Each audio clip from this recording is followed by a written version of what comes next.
Bonjour à tous, j'espère que vous allez excellemment bien et on continue avec cette Coupe du Monde féminine et là on passe au quart de finale de l'équipe de France, les Françaises qui jouent au Parc des Princes face aux États-Unis.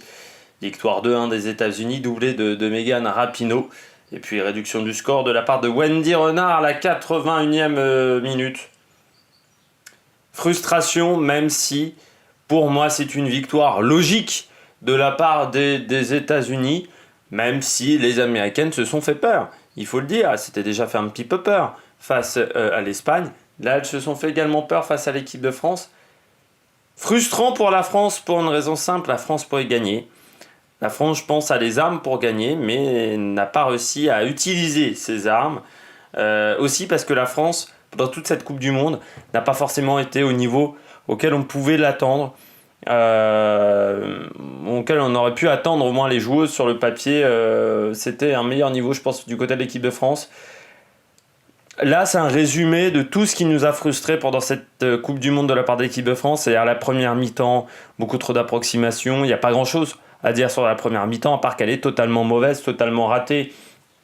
Trop d'occasions ratées dans cette rencontre, mais comme c'était le cas face à la Norvège, comme c'était face à la Corée du Sud, on avait déjà raté quelques occasions avant l'ouverture du score, comme c'était le cas également dans le premier match à élimination directe face au Brésil.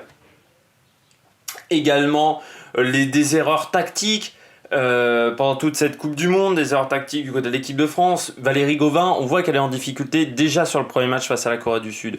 Soit tu changes ta pointe, si tu trouves qu'elle n'est pas en forme, soit tu lui ajoutes une joueuse pour la soutenir. On n'a jamais fait ça pendant toute la Coupe du Monde, donc elle a été en difficulté également pendant ce match, où elle s'est retrouvée trop esselée parce qu'il n'y avait pas assez de soutien. Des erreurs tactiques parce que Marion Torrent, depuis le début de la Coupe du Monde, elle est trop haut. Alors autant ça avait été un avantage face à la Corée du Sud, autant ça a été déjà parfois par là qu'était venu le danger pour le Brésil. C'est là où était venu le danger. C'était là où était venu le danger également pour le Nigeria. Eh bien, on n'a pas encore réglé ce problème-là. Des cadres absentes. Boussaglia qui fait pas une très grande Coupe du Monde. Gaëtan Tiné, j'en parle même pas, absente complètement. Eugénie Le Sommer, on ne l'a pas vu sur tous les matchs. On aurait pu le régler ce problème-là et on ne l'a pas réglé. Donc déception pour la France qui sera absente des Jeux Olympiques. Ça c'est en plus le contre-coup avec cette élimination prématurée on va dire dans cette Coupe du Monde. Top et flop du côté de la France. Ce qui je trouve a plutôt bien marché, c'est la réaction en fin de match. La réaction en fin de match qui... Bon voilà, ça montre que cette équipe a du caractère, ça montre que c'est pas un souci mental même. On pourrait croire que c'est parce que les joueuses ont pris le match à l'envers. Non, je pense pas. Je pense que mentalement, elles étaient plus fortes même que les précédentes années. Après, je pense que les erreurs, elles sont tactiques, elles sont des erreurs de précision, peut-être un problème entre aussi avec le staff, la relation avec le staff est peut-être pas exceptionnelle. J'ai pas l'impression que entre Corinne Diacre et ses joueuses, l'ambiance soit exceptionnelle. Alors après, on va dire, c'est parce qu'on dit ça parce que c'est une femme. Non, c'est mon avis. J'aurais pu dire la même chose si je l'avais sorti avec Didier Deschamps. On sent que c'est pas la même osmose, quoi. Et la réaction en fin de match, parcours de cette équipe de France montre qu'elle a du caractère, montre que c'est pas un souci mental. Parce qu'à 2-0, surtout quand on se prend le troisième, qui est bon, heureusement hors jeu, on peut se dire on va être en difficulté, mais pendant toute la deuxième mi-temps, elles ont poussé. Après, c'était brouillon, hein. Ça je vais pas te mentir, c'était brouillon, c'était précipité, c'était pas précis, mais au moins il y a une réaction. Au moins elles ne se sont pas laissées faire après le deuxième but. Au moins ça. Ce que j'ai pas aimé du côté de l'équipe de France, le manque de précision. 20 tirs, 5 cadrés. Mais pendant toute cette Coupe du Monde, il y a eu un manque de précision. Très peu de buts dans le jeu au final, de la part de l'équipe de France. Face au Nigeria, penalty. Norvège, il y a un penalty aussi. Deux corners face à la Corée du Sud. Dans très peu de domaines, on a marqué des buts dans le jeu. Dans très peu de matchs. Parce qu'on n'a pas été assez précise. On a manqué de réalisme devant le but. Il y a un moment qui est assez incroyable, c'est Eugénie Le Sommer. Il y a un moment, la gardienne américaine se trouve complètement en deuxième mi-temps. Eugénie Le Sommer elle a le temps de faire sa reprise, elle fait un contrôle et elle va complètement manquer sa frappe. Elle va complètement manquer sa frappe. Et bien ça, c'est le résumé un petit peu de ces 5 matchs de Coupe du Monde, quoi. Que d'occasions manquées. Que d'occasions ratées. pendant cette Coupe du Monde de la part de l'équipe de France.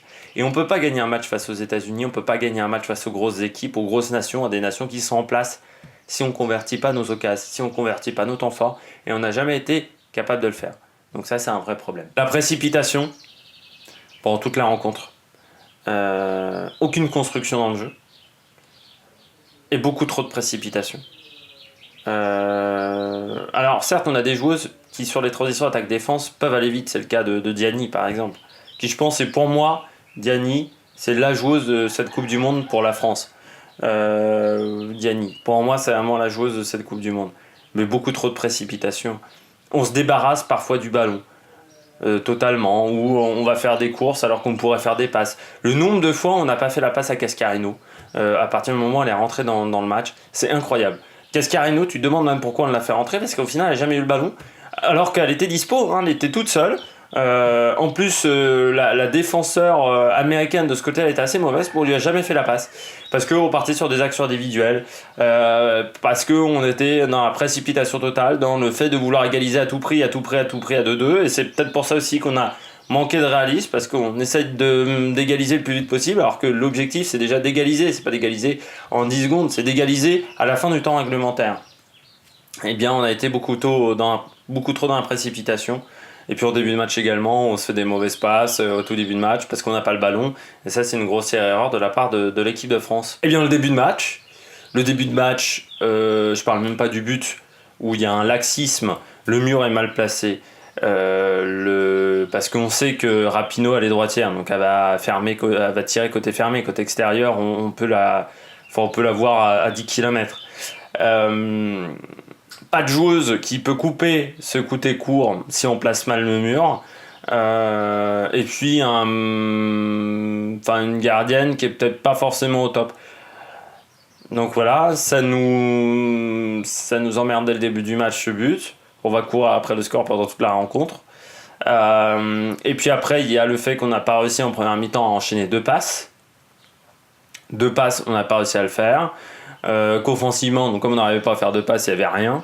Que défensivement, on était en galère pendant les 20 premières minutes. Donc voilà, mauvais début de match de la part de l'équipe de France. Ce que j'ai aimé du côté des États-Unis, les contres, c'est quand ça va vite. Hein. Alors le deuxième but de Rapinoe, où on est allé à une vitesse folle. Et puis même le but refusé pour hors-jeu, ça part aussi d'un contre qui va extrêmement vite. En même temps, c'était très bien fait de la part des États-Unis, mais voilà, la vitesse, ça montre que physiquement elles sont prêtes également, parce que vu la chaleur, il fallait pouvoir enchaîner les efforts, même si on a vu à un moment que une joueuse, Alex Morgan, voilà, j'ai oublié son nom, a eu un petit coup de chaud, mais ouais, très très très bon sur les contres, et en même temps elles ont joué comme ça parce qu'à partir du moment où elles ont mené 1-0 et elles sentaient qu'elles étaient vraiment au-dessus, dès qu'elles accéléraient elles étaient au-dessus, et bien elles se sont dit on va gérer, on est tranquille face à une équipe de France qui joue pas très bien, donc on peut le faire de cette manière. Pourquoi elles jouent en contre? Parce que voilà, en face elles ont un répondant qui est assez moyen voire mauvais. La tactique américaine, bah oui, mais elles ont joué avec Rapinoe pendant tout le match. Rapinoe, on l'avait peu vu sur cette Coupe du Monde. Elles n'ont pas joué sur Morgan, parce que Morgan, on l'a trouvé peu. Elles ont joué sur ce qui, tactiquement, elles avaient vu à la vidéo, fonctionnait. Notre côté droit, qui est déficient, parce que Diani fait beaucoup de courses, donc monte énormément, qu'après, derrière, Torrent est très très haute, et souvent se fait avoir dans la profondeur. Et ensuite, c'est pas Wendy Renard, l'autre membre de la charnière qui doit gérer ce côté-là, sauf qu'elle doit gérer également le centre, donc ce qui fait que ça provoque des ouvertures. Toutes les actions dangereuses du match du côté des États-Unis sont venues de ce côté, de notre côté droit, qui était déficient. Et à chaque fois, ça a marché. Et ça, c'est pourquoi? Parce que les États-Unis, au niveau tactique, elles étaient vraiment en place. Donc voilà, elles ont vu qu'à la vidéo, ça marchait.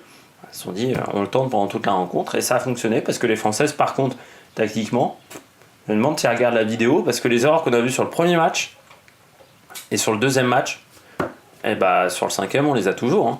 Il n'y a pas eu de changement. Il n'y a pas le changement d'un iota sur toute cette Coupe du Monde.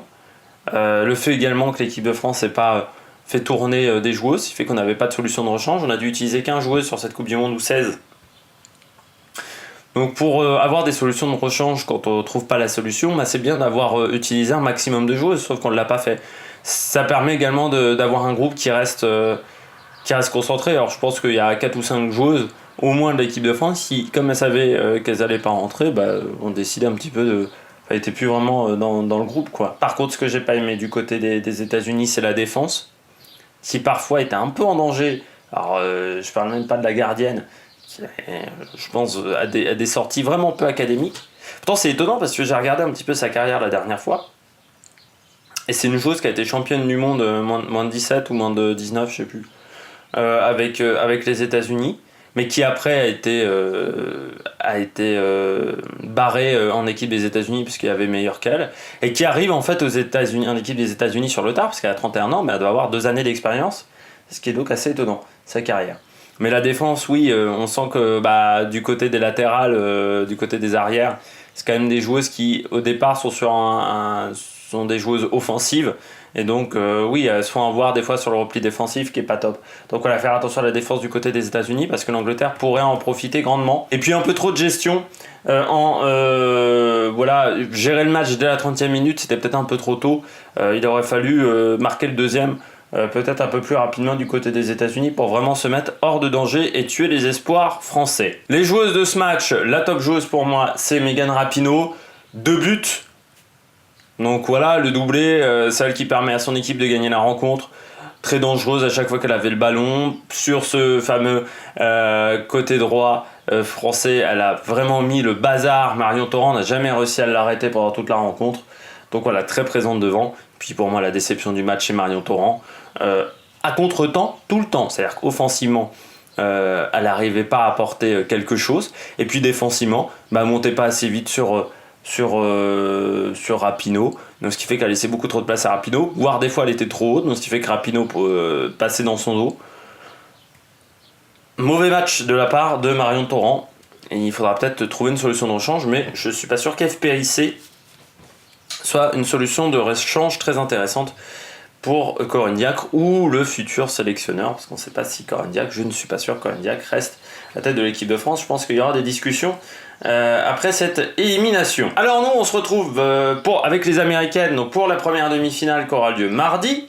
Ça sera donc États-Unis-Angleterre. Pour moi, je vois victoire de l'Angleterre, peut-être aux prolongations. Mais je pense pas que les Américaines gagnent ce match.